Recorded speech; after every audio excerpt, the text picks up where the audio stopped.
네, 매주 수요일에는 사용관의 더블 체크로 이어가고 있습니다. 증권방송에서 언급했던 여러 종목들 가운데 한 번 더 봐야 할 부분들 날카롭게 점검해 볼 텐데요. 오늘도 디테일사 교보증권 스마트영업부 사영관 차장님과 함께합니다. 차장님 안녕하세요. 네, 안녕하세요. 네, 저희가 지금 미국 증시가 새벽에 너무 많이 빠지면서 좀 맞아요. 놀란 마음을 아직 진정을 못했어요. 네. 지금 시청자분들께도 채팅창 통해서 여러 얘기를 해주셨는데 그러게요. 간단하게 한마디만 좀 부탁드릴게요. 네, 제가 일단은 지수가 좀 인플레이션이 완화된다라고 했을 때에도 하방 쪽으로 좀 열어놔야 되지 않을까라고 좀 말씀을 계속 드려왔었던 것 같아요. 그렇다 보니까 코스피 같은 경우에는 다시 한번 120월선에 지지 테스트가 일어난다고 하면 2240 정도 부근이 될 것 같고요. 코스닥 같은 경우에는 한 710 정도가 될 것 같습니다. 그래서 여러 가지 기대치보다도 더 높게 나오면서 일단 시장이 좀 폭락하는 이런 분위기들이 있었는데 미국이 4일 동안 일단 오른 부분도 있었어요. 네. 그렇기 때문에 우리가 연휴가 있었던 만큼 그 충격을 얼만큼 완화시켜 줄 수 있는지 이런 부분이 관건이 될 것 같고요. 어제 같은 경우에는 전형적인 외국인들의 지수 플레이가 나왔습니다. 선물 대량 매수와 전기전자 반도체 위주의 매수가 있었기 때문에 일단 오늘 그런 부분들이 초반부터 수급이 어떻게 뒤집히는지 아니면 약했었던 태조, 이방원 이런 섹터들이 눌림목을 주고 다시 올라가는지 이런 것들을 좀 중점적으로 체크를 해보셔야 될 것 같아요. 네, 좋습니다. 저희 그렇다면 이제 증권방송에서 언급됐던 종목들 보면서 지금 시장에서도 어떤 종목들을 우리가 좀 눈여겨보면 좋을지 확인해 보도록 하겠습니다. 먼저 네 종목으로 추려봤는데요. 머니투데이 방송에서는 KPF, 로봇 부품 관련주 얘기를 주셨고요. H증권방송에서는 참 좋은 여행, E증권방송에서 삼양식품, 그리고 M증권방송에서는 레이크 머티리얼즈를 추천했습니다. 첫 번째 종목은 H증권방송의 추천주인 참 좋은 여행 볼 텐데요. 최근에 여행에 대한 수요가 다시 좀 증가하고 있는 상황에서 네. 일본 쪽 여행이 이제 좀 자유롭게 가능할 거다라는 기대감이 또 나오고 있는 상황이고 맞아요. 그러다 보니 어제 또 관련주들이 많이 올랐죠. 참 좋은 여행도 5% 정도 올랐었고 지금 이런 얘기도 나오고 있죠. 이르면 다음 달에는 네. 무비자 여행도 무비자 입국도 가능할 것이다라는 기대감도 나오고 있는데 맞아요. 어떻게 보시나요? 글쎄요, 일단은 일본은 굉장히 여행사뿐만 아니라 LCC 이런 쪽에서도 굉장히 중요한 노선이에요. 특히나 LCC에서는 일본 노선이 전체 매출의 70% 이상을 담당을 하고 있었던 노선입니다. 그래서 그만큼 그쪽에 여행 수요가 많다라고 했을 때는 항공 수요 이런 것들까지 그리고 패키지 여행 이런 것들이 전부 다 잘 될 수밖에 없는 그런 구조로 갈 수가 있어요. 그래서 일단 참 좋은 여행에 대해서는 의견 일치, 전체적인 내용에 대해서는 의견 일치를 좀 드리고 싶고요. 국내 직판으로 해서 중심 패키지 판매를 하고 있는 그런 여행사입니다. 그리고 유통 과정에서 비용 절감을 많이 시키면서 상대적으로 저렴한 여행 상품을 제공할 수 있다는 강점이 또 있는 것 같고요. 현금성 자산이 500억 정도 있다라고 말씀을 해주셨어요. 그렇게 됐을 때 이제 항공권 증편이 가시화가 된다라고 하면은 또 수혜를 받을 수 있는 이런 부분들이 있을 거고요. 유럽이라던가 일본 이런 노선이 회복된다라고 했을 때에는 추가적으로 수혜가 가능하다. 아까 말씀드렸던 대로 일본 노선이 특히나 말씀해 주셨던 내용으로 풀리게 된다라고 했을 때는 굉장히 실적의 호전이 가능하다라는 부분들이 이제 투자 포인트가 될 것 같아요. 내용을 조금 더 살펴보면은 일단 이 삼천리 자전거에서 분할이 됐었던 기업이에요. 그러면서 2007년에 상장이 됐고 2017년에는 여행과 자전거 두 개의 사업 부문이 있었는데 이걸 또 물적 분할을 시키면서 사명이 변경이 됐습니다. 1분기 매출액 보면은 전년 동기 대비해서 70% 수준이 증가가 됐어요. 그럼에도 불구하고 인건비라던가 판관비 이런 쪽들이 너무나도 크게 증가가 되다 보니까 오히려 영업이익이라던가 순이익 이런 쪽은 확대가 되는 모습들이 좀 손실이 확대되는 모습들이 나타났고요. 일본 입국 전에 이제 코로나19의 무검사 이쪽 부분들이 생겼는데 여기다가 또 하나 얘기가 나오고 있는 게 가이드가 없는 패키지 여행 얘기가 나오고 있습니다. 그렇다고 하면은 기존의 에어텔 이런 쪽들과 거의 동일하게 될 것 같아요. 그렇게 되면 항공 숙박만 제공을 하고 이런 게 허용이 되게 되는 그런 시스템으로 가는데요. 왕복 항공권과 숙박 시설을 여행사를 통해서 예약을 했을 때 이런 부분들이 여행객은 일정과 동선에 제한을 받지 않는 그런 형태의 여행이 허용이 될 것으로 좀 전망이 되고 있습니다. 일본은 지금 굉장히 경제가 어느 나라건 마찬가지겠지만 굉장히 힘든 상황입니다.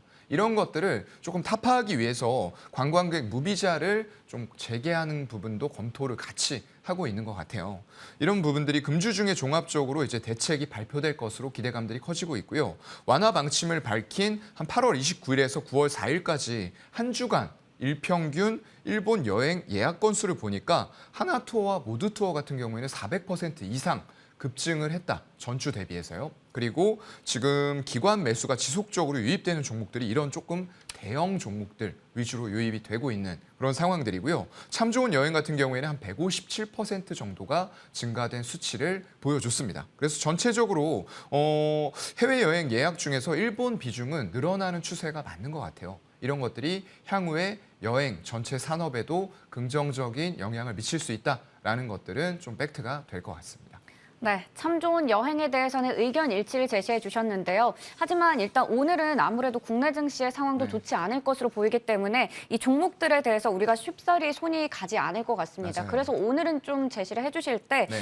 우리가 이 종목들을 장기적인 관점에서 어떻게 끌고 가면 좋을지 한마디 또 부탁드리겠고요. 네. 그리고 아무래도 이런 종목들이 좀 조정을 받았을 때 우리가 매수를 해도 괜찮은지도 궁금합니다. 글쎄요, 일단 아까 제가 조금 큰 업체들 말씀을 드렸어요. 하나투어라던가 모두투어 이런 쪽들이 이제 과점 사업자가 되겠는데 아무래도 여행 객수의 증가율을 보게 되면은 참 좋은 여행이나 이런 쪽보다는 하나투어, 모두투어가 훨씬 더 큰 급증률을 보이고 있다는 거죠. 그만큼 사람들이 리오프닝으로 여행 재개가 될 때 조금 더 큰 여행사들을 찾고 있다라는 게 숫자로 확인이 되고 있는 것 같아요. 거기다가 수급까지 뒷받침이 되고 있기 때문에 지금 당장은 아닐지라도 여러분들이 여행업을 긍정적으로 보고 접근을 하신다라고 했을 때에는 물론 참 좋은 여행도 좋은 선택지가 될 수 있겠지만 조금 더 큰 여행사 쪽인 하나투어와 모두투어의 조정 구간을 기다리고 좀 매수를 들어가 보는 건 어떨까라고 생각을 합니다. 네. 하나투어와 모두투어의 조정 구간을 좀 기다렸다가 매수에 들어가 보자라는 말씀 정리해 주셨습니다.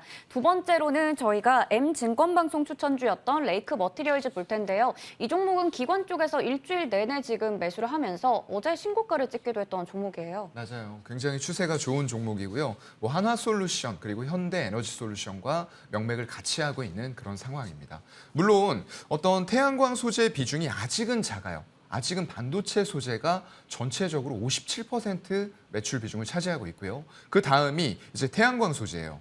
원래는 LED 소재가 조금 더 컸었는데 이쪽의 업황이 워낙에 좋지 않다 보니까 LED 소재 부문은 18%까지 매출 비중이 하락을 했고요. 그리고 오히려 태양광 소재 부문이 18.5%로 전체 산업군 내에서 2위를 지금 부문을 차지하고 있는 그런 상황입니다.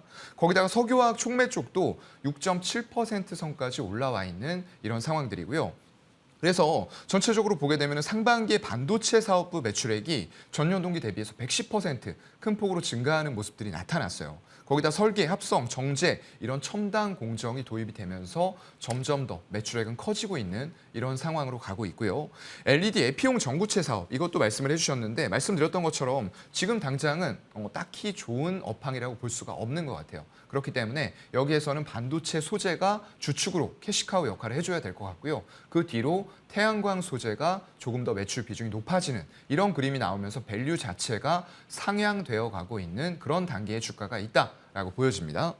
태양광 수요가 급증하면서 여기에 이제 필요한 게 알루미늄 박이라고 해요. 그 수요도 같이 동반 급증을 하면서 실적이 좋아지고 태양광 주로 분류가 되고 있는 그런 상황이지만 아직은 매출 비중이 크지 않기 때문에 온전하게 태양광의 밸류를 줄 수는 없는 상황이라고 보여집니다. 다만 반도체 소재 쪽이 너무나도 좋아요. 그렇기 때문에 일단 목표가 5,700원에서 6,150원 매수에 목표가는 7,900원까지 잡아주셨어요.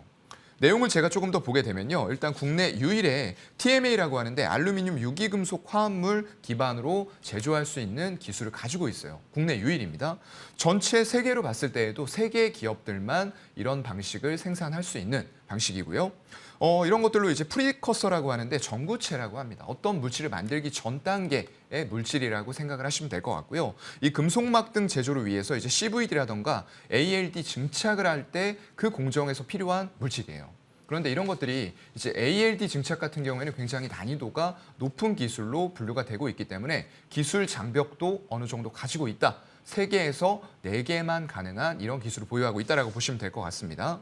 거기다 석유화학 촉매 이런 쪽들 비중이 늘어나면서 사업 포트폴리오가 구축되어가는 모습들도 굉장히 긍정적으로 보이고요. 실적은 반도체가 워낙에 좋았기 때문에 반도체 업황 전체적으로 어려웠을 때에도 잘 왔어요. 2020년에도 성장을 계속 지속을 하면서 작년에 매출과 영업이익이 모두 급성장하는 모습들 나타났고요. 올해에는 이런 부분들이 태양광 소재 쪽에서 덧붙여지면서 추가적인 실적의 상향이 가능하기 때문에 지금 주가가 태양광의 밸류를 일정 부분 받으면서 올라가고 있다라고 보시면 될 것 같습니다.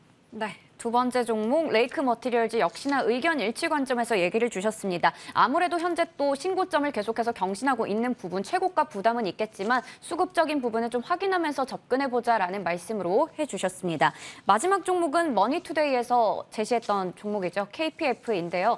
최근에 또 로봇 관련주들이 주목을 받으면서 맞아요. 부품주도 좀 시세를 내고 있는 상황인데 이 종목은 어떻게 보시나요? 글쎄요. 어제 같은 경우에도 로봇 관련주들이 굉장히 큰 폭으로 네. 올라갔고요. 실질적으로 이제 예전과는 다른 주가의 상승 현상이 나타나고 있어요.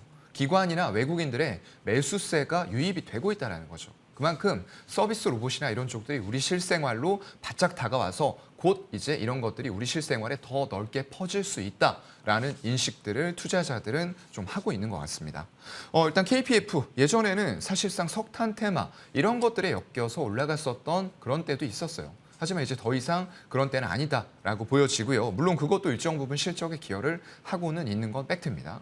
자회사가 이제 SBB 테크라고 있어요. 지분을 47.5% 가지고 있는데요. 이쪽에서 이제 국내 최초로 로봇용 초정밀 감속기 이런 것들을 양산하면서 삼성전자에 공급을 하고 있다라고 알려졌고요. 그런 것들이 이제 로봇 밸류를 받을 수 있는 요인들이 또 될 것 같습니다.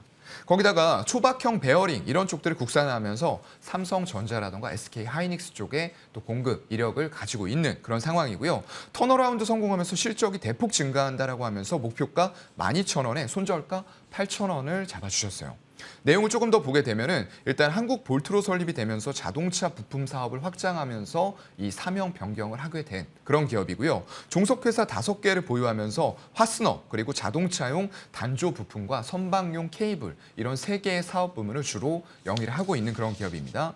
화스너라는 것은 일단 건설 그리고 장비, 플랜트 이런 기간 산업에 기본적으로 들어가야 되는 필수 부품이기 때문에 최근 업황에서는 굉장히 좋을 수밖에 없는 이런 상황이고요. 또 마침 유럽연합 쪽에서 중국산 파스너 제품에 대해서 관세 부과 이런 부분들이 우리나라의 상대적인 수혜 작용을 했던 것 같습니다. 더 크게 좀 작용을 했던 것 같고요. 자회사의 실적 호전, 상장 모멘텀 이런 것들을 봤을 때에는 주가는 추가적으로 상승할 만한 여력이 있다라고 밝혀지는 게 일단 그동안에 내왔던 실적과는 차원이 다른 실적을 보여주고 있어요.